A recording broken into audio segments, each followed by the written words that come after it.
Plus এই আজকে যেটা আছে সেটা হচ্ছে তোমার কমান্ড প্রম্পট। কমান্ড প্রম্পটটা কি? কমান্ড প্রম্পটটা হচ্ছে তোমার যেটা বলা হচ্ছে পুরোপুরিভাবে ডিস্কের উপর কাজ, যেটা বলা হচ্ছে ডস, ডিস্ক অপারেটিং সিস্টেম।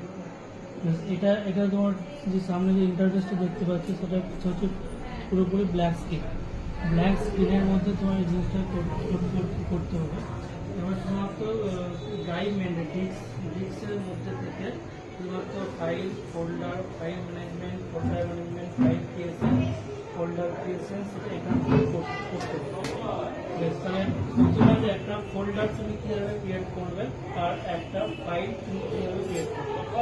এবার যে ডি ড্রাইভে একটা ফোল্ডার তুমি কীভাবে ক্রিয়েট করবে, তো ডি ড্রাইভে একটা ফোল্ডার কীভাবে ক্রিয়েট করবে সেই ইয়েটাকে কমান্ডটা হচ্ছে তোমার এমডির ফুল ফর্মটাকে প্রথম হচ্ছে তোমার মেক ডিরেক্টরি। তাহলে কীভাবে একটা ফোল্ডার ক্রিয়েট করবে সে প্রথমে কমান্ড দেবে এম ডি স্পেস দিয়ে ফাইল নেবে।